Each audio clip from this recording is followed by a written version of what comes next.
Olá pessoal, então a gente vai apresentar o nosso trabalho final da disciplina de visão computacional e o título do trabalho, o título provisório é de gráficos a dados, extraindo informações quantitativas de gráficos de barra com visão computacional. E os membros são Gabriel, a Vitória e eu, Tamires. Primeiro, a motivação desse trabalho. Cada vez mais vem se acumulando informações, né, no mundo e na ciência isso não é diferente. Então, cada vez mais está tendo um aumento de número de publicações. E as revisões sistemáticas e meta-análise são essenciais nesse processo de síntese de evidência. Enquanto a revisão sistemática ela vai integrar essas informações de forma transparente, minimizando viés subjetivos e avaliando a validade metodológica desses estudos, a meta-análise ela fornece um tratamento estatístico que dá maior confiabilidade às conclusões e com isso pode ser orientado decisões clínicas, políticas de saúde e até avanços científicos. Mas a condução de uma revisão sistemática é um processo bem intensivo, tanto de dedicação de tempo quanto de esforço humano. E uma das etapas que mais leva tempo é a de extração de dados quantitativos, que geralmente estão em gráficos. E nos métodos tradicionais, hoje, a gente extrai essas informações usando réguas digitais, medindo o tamanho da barra, por exemplo, e convertendo para a unidade do desfecho a partir de um cálculo ali, uma regrinha de 3, e convertendo a partir da escala que está no eixo Y, por exemplo. Mas com o avanço das ferramentas de visão computacional, parece ser uma boa ideia tentar aplicar essas ferramentas para otimizar esse processo de síntese de evidências. Então, o objetivo do trabalho é testar algoritmos de visão computacional para automação de extração de dados quantitativos de gráficos de barra apresentados em artigos científicos. O recorte da literatura aqui é uma revisão sistemática que foi conduzida previamente e ela é focada no efeito de antidepressivos em roedores submetido ao teste do nado forçado, que é um teste preditivo para avaliar efeito de antidepressivo. Tem publicações incluídas nessa revisão que foram publicadas de 1986 a 2017. Aqui a gente pegou uma amostra de 200 publicações ou 200 PDFs, onde foi extraído informações de 561 estudos ou 561 comparações entre o grupo controle e o grupo tratado. E os dados nesses estudos se encontram geralmente em gráficos, 77,5% está em gráfico e dos gráficos 97,2% são gráficos de barras. Então aqui só para ilustrar como é feito a extração manual com a régua digital, e nesse caso foi feito por um revisor e um segundo revisor conferiu os dados extraídos. Bom, então aqui é o nosso pipeline, né, para fazer toda a automação desse processo.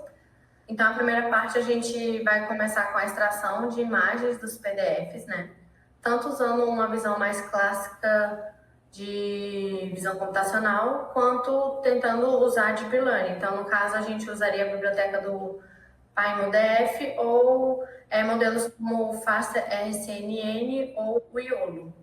A segunda parte seria, então, depois de ter extraído as imagens dos PDFs, fazer uma classificação dessas imagens. No caso da biblioteca do Python, ele extrai todas as imagens do PDF, então a gente precisa de fazer a classificação e detectar o que é ou não o gráfico de barra.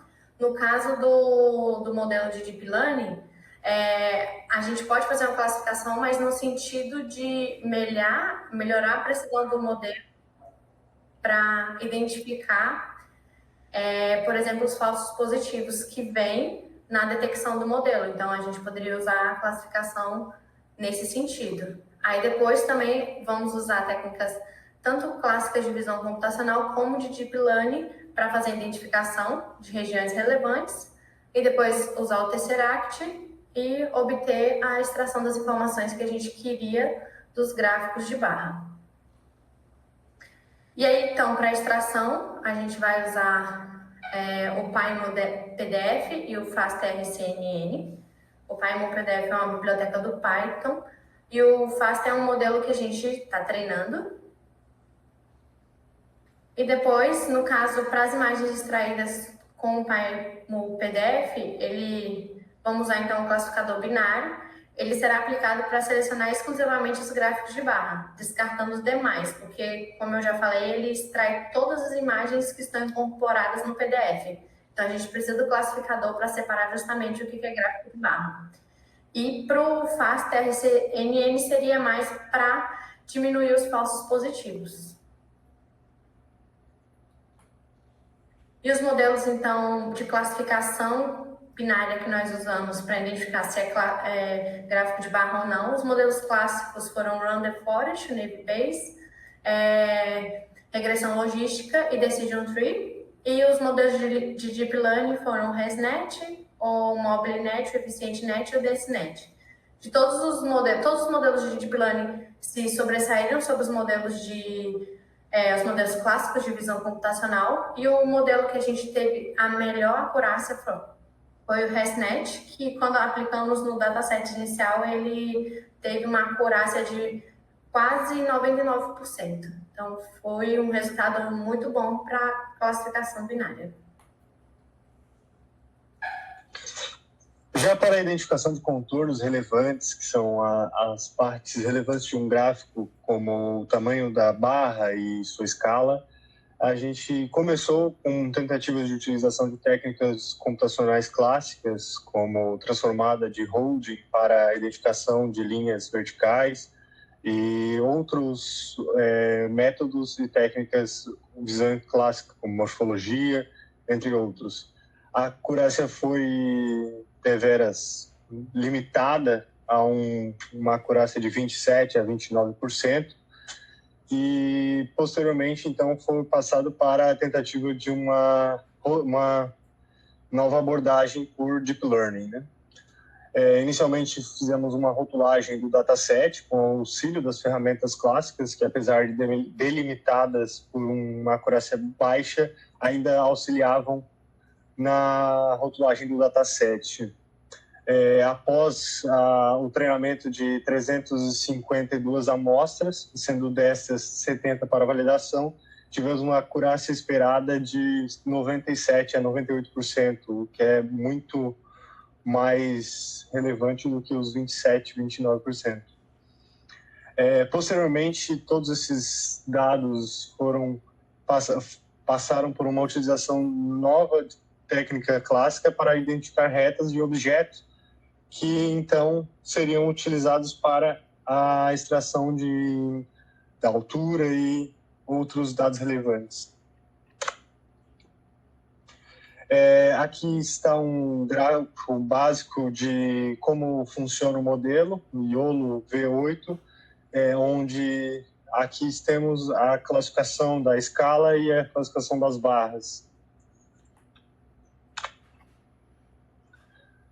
Posteriormente ao reconhecimento, temos que passar por um reconhecimento de caracteres.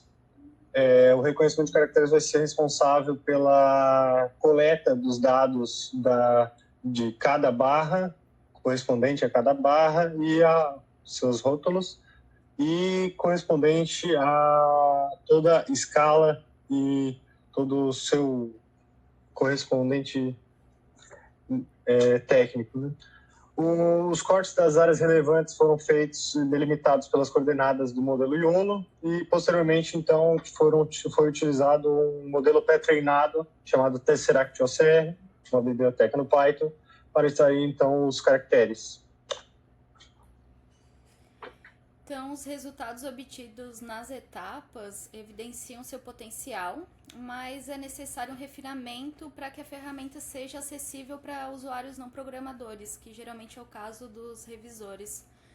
E também para aprimorar a saída de forma que seja direcionada ao desfecho de interesse e não que contenha todos os resultados de todos os gráficos, mas sim do desfecho que a pessoa fez a pergunta ali na revisão. Então, para isso, a gente planeja construir uma interface que integre todas as etapas desse pipeline, utilizando LLM e o framework LangChain. Aqui tem as referências. e aqui o código no GitHub. Muito obrigada!